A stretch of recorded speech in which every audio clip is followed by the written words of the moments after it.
बिस्मिल्लाहिर्रहमानिर्रहीम। अस्सलाम वालेकुम। उम्मीद करता हूँ कि आप लोग तमाम लोग खैरियत से होंगे। तो सऊदी अरब ने जब से सऊदी अरब बनाया है, मतलब यानी कि सऊद के जितने भी औलादें थी उसने जब से सऊदी अरब बनाया है, तब से लेकर अब तक कोई भी ऐसा कोई ख़तरा इनको देखने को नहीं मिला जो इनकी हुकूमत को ख़तरा में डाल सकता है।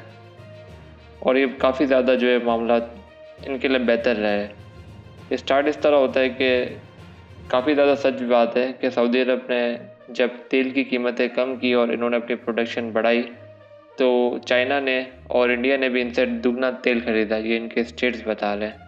और यहाँ तक कि पिछले 3 सालों में इनके सबसे ज़्यादा जो खरीदार थे वो सब्सक्राइब के बटन पे क्लिक करें, बेल आइकन के बटन पे क्लिक करें, फिर ऑल सेलेक्ट करें ताकि हमारी अपडेट आप तक पहुंच सके। शुक्रिया।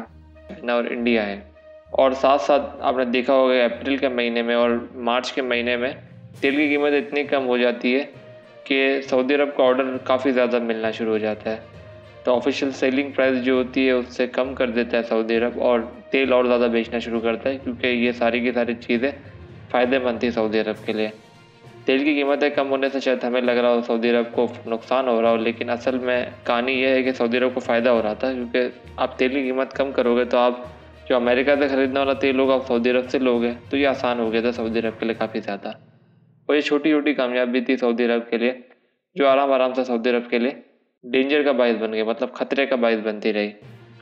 जैसे ही सऊदी अरब के ऊपर इकनॉमिक प्रेशर यानी कि माशी प्रेशर आना शुरू हुआ, तो सऊदी अरब ने करा ऐसा कि जब जून की जो प्राइसेस जो अब तय हो रही है, जो 1 महीना पहले जो आपको बताना होता है कि आपको तेल लेना होता है, तो उस पर $1.5 जो ऊपर बैरल सऊदी अरब ने अपनी तरफ से ले लिया।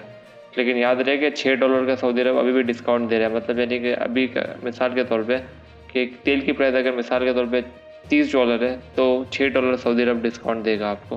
अब ये सऊदी अरब की सारी जो कोशिश थी ना वो एक ही थी, वो ये थी कि अमेरिका की शेल इंडस्ट्री को ख़त्म करना है किसी तरह। 2014-2016 में भी सेम इन्होंने कोशिश की और तेल की प्राइस पहले कोई 120-60 पे थी, फिर जाके कम हो गई थी, 60 से नीचे आई थी। 2014 और 2016 के दरमियान भी यही चल रहा था।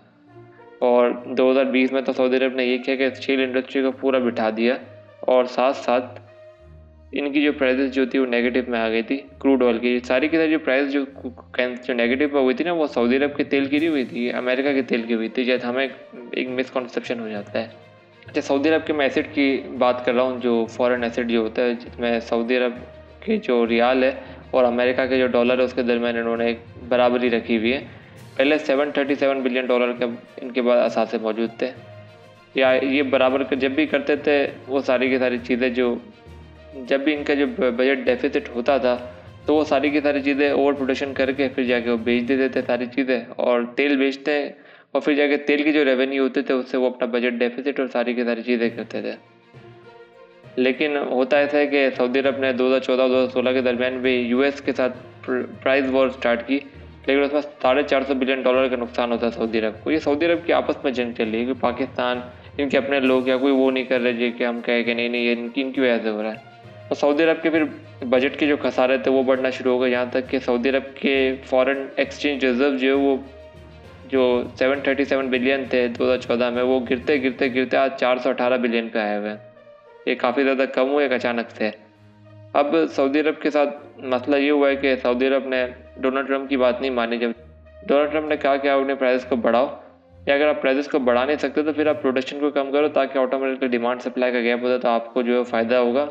प्राइस के मामले में फ़ायदा इनडायरेक्टली सऊदी अरब की को नहीं होना, बल्कि फ़ायदा जो होना है वो इनडायरेक्टली होना है अमेरिका को, क्योंकि इनकी क्रूड ऑयल की मार्केट अगर वो सऊदी अरब का तेल थोड़ा सा भी सस्ता होता तो इनकी जो कंपनीज है वो सऊदी अरब से लेना शुरू कर देती, यहाँ तक कि कुछ मूल्य जो अरीब करीब के वो सऊदी अरब से लेना शुरू कर देते हैं।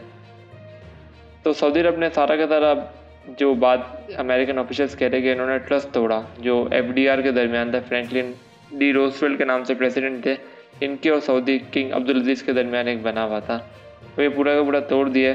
और डोनाल्ड ट्रंप ने कहा था कि अगर मिसाल के तौर पर कि अगर सऊदी अरब 2 हफ्ते भी नहीं रह सकता अगर इनकी मिलिट्री जो इनको सपोर्ट ना करे। हकीकत बात है, डोनाल्ड ट्रंप ने ओपनली कहा था। और अप्रैल 2 को आपको मैंने काफ़ी पहले वीडियो बनाई थी कि अप्रैल 2 को डोनाल्ड ट्रंप और क्राउन प्रिंस के दरमियान बात हुई थी, मोहम्मद बिन सलमान जिनका नाम है, को कहा था कि अगर आपने ऑयल प्रोडक्शन को कम नहीं किया तो मैं अपने कानूनदानों को जो असेंबली के अंदर बैठे हुए थे उनको मैं रोक नहीं सकता कि वो विड्रॉ कर ले US ट्रूप्स को।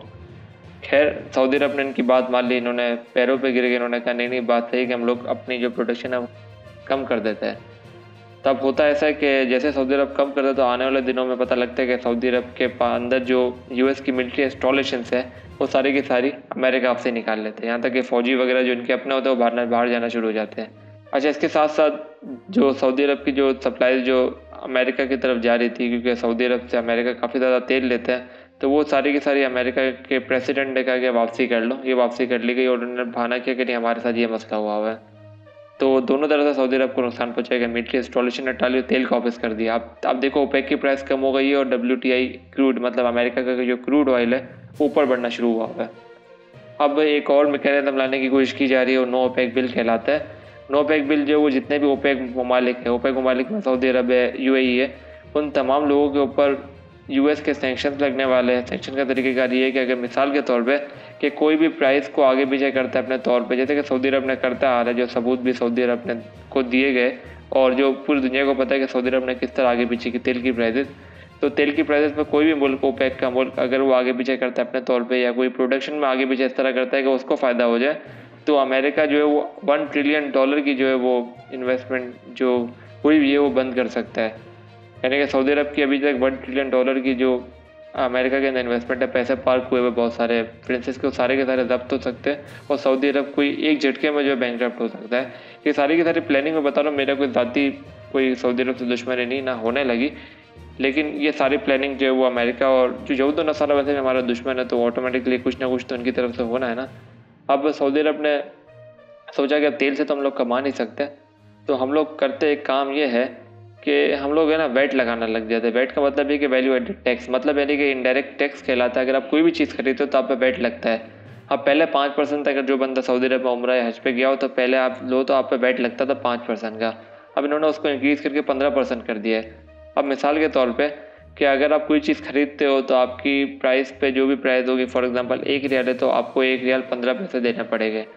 अब 100 रियाल पे आप समझ सकते हो कि 15 रियाल आपकी वैट है, 1000 रियाल पे 150 रियाल है। अब ये वैट बढ़ा दी गई। अब टिकटें वगैरह जो भी लेता है वहाँ पे बंदा काम करता है तो उस पर वैट लगा हुआ है। अब ये चाह रहे हैं कि इकनॉमी को जो है ना टैक्स बेस कर दे ताकि जो है ना ऑयल से ना कमाए, ताकि वैट से कमाना शुरू कर दे। लेकिन ये बिल्कुल गलत पॉलिसी है।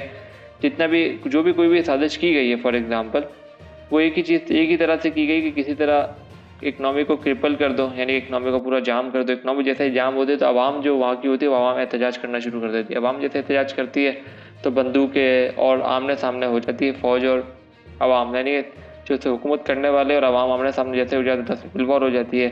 और सिविल वॉर जब होती है तो फिर आप समझो कि मुल्क तबाह बर्बाद हो जाता है। जैसे लिबिया हुआ है, इराक हुआ है, ईरान को करने की कोशिश की गई है, तो सऊदी अरब की बारी आने वाले लग रही है। जो जिस तरह के काम हुए सऊदी अरब के साथ, अब देखते हैं कि क्या होने वाला आगे आने वाले दिनों में, लेकिन उम्मीद अच्छी रखनी चाहिए। अल्लाह ताला तमाम लोगों की बात करे, आमीन।